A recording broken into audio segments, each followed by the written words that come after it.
Welcome to TMS Insights, December 2018. The year is ending on a little bit of a sour note in the market. Ben Clark and Jeremy Hook bring you this update. Most of the updates we brought you this year have been containing good news across the market. Unfortunately, the last few months have turned down. We're now looking at a year which is going to record negative approximately 8%. The last 4 months have been down. Up till August, it had been a great performance. We saw the market hit above 6,300. And we wanted today in this session, as we come into the end of the year, give you a few of the reasons about why it's changed and the market factors that have been behind this, and then look out a little bit to 2019. Ben, we always look at equities, but often the answers are contained with other markets, and we look particularly at bond markets for senses about growth. Yep. What are we seeing over the last couple of months? Yeah, and I think, probably the number one asked question from clients I've been speaking to is what's sort of driving the pullback in the market. And I think the number one answer is what's going on in bond markets. Bond markets are ginormous compared to share markets in terms of their size. And it is seen as where the smart money is playing. It's normally institutional sort of money and definitely not at a retail level. And if you look at what's happening in bond markets, sort of ironically, a couple of months ago, the worry the equity markets had were that interest rates in bond markets were really starting to move higher. So we put up a graph of the 10-year bond curve here, and because it's a graph that most people wouldn't normally have a look at. But you can and this is the Australian 10-year, Okay, yeah. And we'll see similar moves offshore in the US, absolutely, etc. Yeah. But that moved from approaching 3% for the 10-year down now to 2.25, sorry, yeah. Which it doesn't sound like a lot, but it is an enormous change. Absolutely. And so the thing to realise is that pretty much every asset in the world is priced off the 10-year bond yield. Yeah. That's your default cash rate that sovereign wealth funds or big managed funds invest against. And what the bond market has gone from saying is that we're in a period where economies are expanding almost too rapidly, and we're going to have to raise interest rates are going to have to go up to contain that growth, to now very rapidly. And this is probably, it's not so much the size maybe of the fall, it's how quickly that change has happened. That's right. And it even was confirmed last week with Jerome Powell, the Federal Reserve Chairman, who said, totally contrary to everything almost uttered through the year, that we're now going to pause some of these rate rises that have been virtually locked in the US because we're really a little uncertain about growth. And that, just in a few sentences can change so much, can't it? Completely. And that, when you look back, when he gave that speech, is when we saw a big swing in sentiment towards shares, because I think we'd all been so primed to expect interest rates to continue actually quite rapidly rising. For him to come out and say we're actually nearly at a neutral interest rate setting, I think it sort of thought, what's the Fed seeing that we're not? And I think what the Fed is concerned about is that we will see a slowdown in growth in the next year or two. And we can highlight some of the factors behind that without going into any great depth, but clearly trade wars which are going on. We know that we didn't get anything material out of the G20, a 90-day pause in the discussions between China and the US. We also know that the US had particularly good growth over a long period of time. And so the very assumption that growth might slow, while it wouldn't seem on the face of it heroic in an assumption, is hurtful to markets. Yeah, and I think on top of that, you've had Trump pushing through these big tax cuts, which really saw an acceleration of that growth over the last year to 18 months. And it's obviously just a one-off. Can't be repeated, Exactly. So in itself, that is going to bring back the level of growth. And I think also, Jeremy, you've got to, so that's the global sort of picture, but then you've got to look at Australia as well. And for me, this concern about housing market on the East Coast in particular is sort of feeding anxiety. I think it's probably seeing some pretty aggressive offshore shorting of our banks and housing susceptible sort of stocks, and that hasn't helped whilst this other stuff is going on. And I think the political situation indicates a more likely scenario than even we've talked about all year.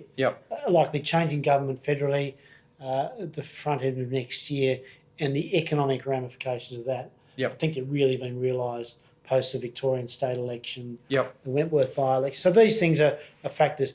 the housing market's definitely slowed. It's factual. Yep. There's no doubt about that. Yep. There's a wealth impact on that. Yep. We understand, a little over 2 weeks out from Christmas, that a little under 2 weeks out from Christmas, sales are okay, but the end game becomes important. We know that Black Friday and the Singles Day sales were very strong. Yep. So it is possible to frame this up, Ben, and say that this isn't set in stone.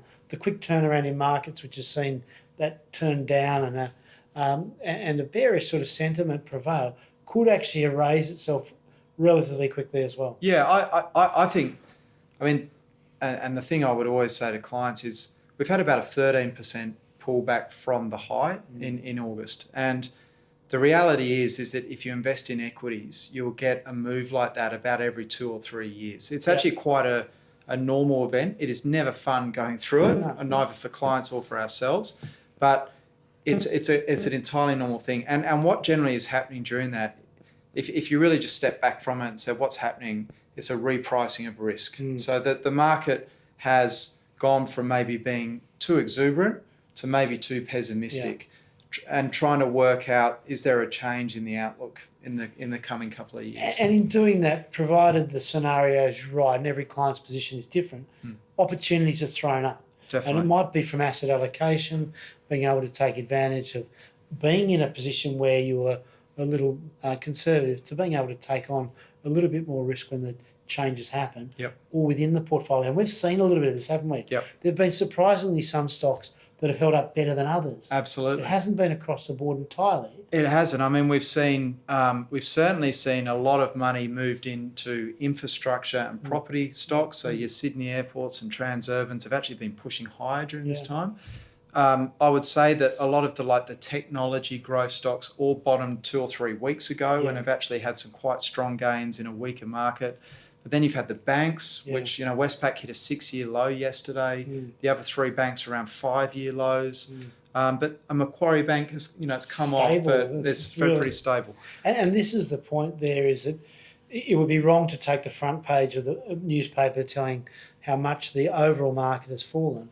We don't see it necessarily in portfolios happening in anywhere near that uniform fashion or quite as badly. So there is there's plenty of silver linings there to be looking out for. I think the another message is you just want to make sure you're happy with the stocks you're holding, because there's a lot of stocks who the news has only been positive from, that we've seen 20-30% drops in their share prices from recent highs. So there's some stocks that will come out of this very rapidly. That's right. There's others that will take longer. And an opportunity to move from the lesser quality to the better one, which is something you're always trying to do, is improve the quality of the portfolio and the assets that you hold. Ben, so it's been quite a year of two, not quite halves, but two different types. And so we go into next year probably now with lowered expectations, but again, keeping our eyes open to opportunities. There's probably a number that will come up. February reporting season is likely to be actually quite good because of the reasonable period that we're in at the moment. Any thoughts for our viewers as they go into the end of the year? Look, I'd say the other, if you're trying to put a positive stance on it, the other piece of pretty good news has been we really there's been a lot of downgrades in the AGM season in November. We really haven't had anything too much to worry about. No. Some companies a bit softer than where we'd hope, but nothing bad. And given most of these companies are updating the market in mid to late November, their February results for the half through to December, I agree. I think we're going to see actually some pretty good numbers. The market's obviously looking ahead of that and sort of what's going on ahead of that, but you can be surprised how quickly the market can go from max pessimism to the fundamentals coming through and then a re-rating of risk again. But again, not all stocks will run out of this as fast as others. So it's making sure you're well placed heading into that February earnings season. Exactly, which is probably looking pretty critical at the moment. I would think so. It could be the turning point. So that's the joys of the market that we operate in and like and practice daily for all of you, our clients, who we've been delighted to serve through 2018. We hope you have a great Christmas, and we look forward to being in touch with you and you with us in 2019. We're here every business day if you need us, but skeleton staff through most of that holiday period. So we look forward to a happy new year to all.